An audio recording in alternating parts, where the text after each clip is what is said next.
झारखंड में exit poll के मुताबिक नतीजा क्या रह सकता है? 81 सीटों की विधानसभा है और वहां पर 41 सीट चाहिए बहुमत के लिए। एग्जिट पोल का दावा है कि बीजेपी गठबंधन झारखंड में भी सरकार बना लेगी। बीजेपी गठबंधन को 42 और जेएमएम गठबंधन को 38 सीट आ सकती है। अन्य के खाते में 1 सीट जा सकती है। यह अपने आप में बहुत दिलचस्प है। तहसीन पूनावाला, हालांकि झारखंड में भी बीजेपी की सरकार बनती दिख रही है, लेकिन आंकड़ा बहुत बड़े डिफरेंस वाला नहीं है, तो आपको कोई उलटफेर की गुंजाइश दिखती है? मैं एक चीज कह रहा हूं, आप क्योंकि कुछ भी ऑन एयर चला नहीं लिखवाइएगा मत। आप हर एग्जिट पोल में लिखवाते हैं, फिर मुझे धीरे से ऑन नहीं जाएगा। नहीं, मैं कह रहा हूं इंडिया अलायंस 50 सीट क्रॉस करने जा रही झारखंड में। एक अंडर करंट है जो किसी भी एग्जिट पोल ने नहीं कैच किया है। वही वाला अंडर करंट जो हरियाणा में था। नहीं, मैं हाँ, लेकिन हरियाणा में गलती हो गई थी, जैसे कुमारी शैलजा जी को उन्होंने इग्नोर किया। यहाँ पर 2 बहुत महत्वपूर्ण फैक्टर्स है जिन्होंने चुनाव को बदला है। और जो संथल परगना रीजन है जहाँ पे 18 सीटें, जहाँ पर भाजपा उम्मीद करी थी उनको बहुत अच्छा प्रदर्शन हो, मैं वहाँ पे दावा कर रहा हूँ कि इंडिया अलायंस 15 सीटें जीत रही है। 15 सीटें। हालांकि जो आपके एग्जिट पोल के रिजल्ट है, संथल परगना में आपका मैक्सिमम सीट बीजेपी को गेन होगा, मैं उसको रिवर्स कर रहा हूँ। दूसरी चीज देखिए, हेमंत सोरेन ने इलेक्शन को कैसे बदला। उन्होंने क्या कहा कि हिमंता बिस्वा शर्मा जी यहाँ पर कैंपेनिंग कर रहे, शिवराज सिंह चौहान जी यहाँ पर कैंपेनिंग कर रहे। उन्होंने एक माहौल बनाया कि झारखंड जो है गवर्न होगा आसाम से या दिल्ली से, और वो जो एक फैक्टर हुआ, प्लस जो गेन्स होने थे इस इलाके में, बॉर्डरिंग वेस्ट बंगाल, आसाम, ये गेन्स नहीं हुआ है। मैं अब भी कह रहा हूं 50 सीटों को क्रॉस कर रही है इंडिया अलायंस। कोई इस पे यकीन नहीं करेगा, एक स्वीप है वहां पर। आपने पिछले कई चुनावों में मुझसे शर्त लगाई है। हाँ। मुझे, मैं दर्शकों को बता दूं, लंच की। ये भाई साहब मुझे लंच खिलाने का ये आते नहीं लंच के लिए, और ये चुनाव का प्रेडिक्शन इनका गलत होता है। फिर ये मुझे कोई लंच नहीं खिलाते, मेरा फोन उठाना बंद कर देते हैं। इन्होंने मुझे एक भी बार फोन नहीं किया। ये मुझे नहीं पता था कि ये सबके साथ ऐसे कर रहा है। और मैं बता दूं, मैं केवल शाकाहारी लंच करता हूं, ये दोनों शाकाहारी मेरे साथ नहीं आते। ये भी बता दूं, ये भी आपको बता दूं। नहीं, लेकिन हर्षवर्धन भाई, क्या आपको लग रहा है कि अगर ये 42-38 एग्जिट पोल में दिख रहा है तो ये ऊपर नीचे भी हो सकता है? और इसका मतलब तो फिर अगर जेएमएम प्लस 38 पर है, इसका मतलब हेमंत सोरेन के साथ आदिवासी वोट इंटैक्ट है इसका मतलब। लेकिन निश्चित तौर पर हेमंत सोरेन के साथ आदिवासी समाज जुड़ा हुआ है। और मैं ये चाह रहा था, अगर 2 सीटों का मुझे पता चल पाए कि चंपाई सोरेन और उनके बेटे चुनाव लड़ रहे हैं, उनकी क्या स्थिति दिखा रहा है। चंपाई सोरेन तो जीतते दिख रहे हैं और उनके बेटे भी लड़ रहे हैं। बेटे का पता करता। तो एक तो ये बड़ा महत्वपूर्ण। दूसरा मैं ये कह रहा हूं ना कि आप अगर भारतीय जनता पार्टी की रणनीति देखें, एक समय में सोचिए ईडी, सीबीआई, राजभवन में त्यागपत्र सब हो गया था। फिर अचानक क्या हुआ होगा कि भारतीय जनता पार्टी ने हेमंत सोरेन पर सीधा हमला करना बंद कर दिया, क्योंकि लोकसभा चुनाव में साफ साफ दिख गया कि आदिवासी हेमंत सोरेन पर हमला बर्दाश्त नहीं कर रहा है। तो भाजपा ने रणनीति क्या बदली? उन्होंने आदिवासी बेटी और घुसपैठिया जमाई इसको शुरू कर दिया और वो उनको ट्रैक्शन मिलता हुआ दिखा।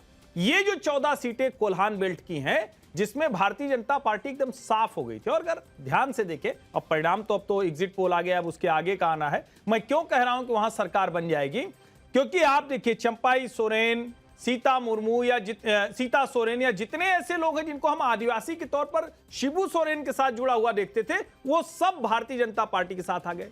बाबूलाल मरांडी और सरयू राय, जो 2019 में भाजपा के लिए सबसे बड़ी मुसीबत बने थे, वो 2 के दोनों अब इस पाले में हैं। एक तो सीधे सीधे मुख्यमंत्री पद का एक दावेदार है बाबूलाल मरांडी, और सरयू राय जनता दल यूनाइटेड से आ गए। तो भाजपा ने अपने कील कांटे दुरुस्त किए, अपनी उन कमजोरियों को। और भाजपा के लिए आदिवासी मत इतना कुछ करने के बाद भी बहुत मुश्किल है। लेकिन मुझे लगता है जो गुजरात, मध्य प्रदेश, छत्तीसगढ़ में आदिवासियों ने भारतीय जनता पार्टी पर भरोसा दिखाया विधानसभा चुनाव, वो शायद आपको झारखंड में भी होता हुआ दिखेगा। ठीक है, आपके आंकड़े क्या है हर्षवर्धन जी? नहीं, नंबर मैंने नहीं दिया। मैं कह रहा हूं कि दोनों राज्यों में सरकार बनने जा रही है भारतीय जनता पार्टी। अजीज भाई, आपका एनालिसिस क्या कहता है? अगर एग्जिट पोल सही साबित होते हैं और महाराष्ट्र और झारखंड दोनों जगह बीजेपी सरकार बना रही है, वो दोनों ऐसे राज्य जहां बीजेपी ने लोकसभा में लूज किया था कुछ अपने वोट परसेंट को, तो क्या ये बटेंगे तो कटेंगे, एक रहेंगे तो सेफ रहेंगे का असर है या कुछ और है? देखिए सुशांत भाई, जो एग्जिट पोल में दिखाया जा रहा है, और ये बहुत दावेदारी के साथ और बहुत मजबूती से इस बात को मैं रखना चाहूंगा कि जो हालात रहे हैं महाराष्ट्र के और झारखंड के, मैं बिल्कुल ईमानदारी से कहना चाहूंगा कि अंडर करंट रहा है, उसको एनालिसिस किया नहीं जा सकता, क्योंकि एग्जिट पोल से वो तय नहीं किया जा सकता कि महाराष्ट्र की स्थिति एक्चुअल क्या बनेगी और झारखंड की क्या बनेगी, क्योंकि जो आंकड़े आएंगे, जो वाकई में रिजल्ट आएगा, वो बहुत चौंकाने वाला आएगा और वो बिल्कुल अलग आएगा। अजीज भाई, आपका अपना आकलन क्या है महाराष्ट्र और झारखंड में कितनी सीटों का? सर, आज मैं बता रहा हूं, चुनाव खत्म हो गया, एमडीए 145 140 से कम नहीं आएगी, आप समझिए। और अच्छा, अदर्स को मिला करके सरकार बनाएगी। और झारखंड में? झारखंड में स्थिति यह है कि 50 और 51 के आसपास आएगी। 50-51। सिद्धार्थ भाई, अजीज भाई अभी भी उम्मीद रख रहे हैं और रखना भी चाहिए। एग्जिट पोल कोई फाइनल नतीजा तो है नहीं, लेकिन वो ये कह रहे हैं कि एक अंडर करंट है जो एग्जिट पोल पढ़ नहीं पा रहा है और बीजेपी को वही अंडर करंट जो है वो करंट देगा।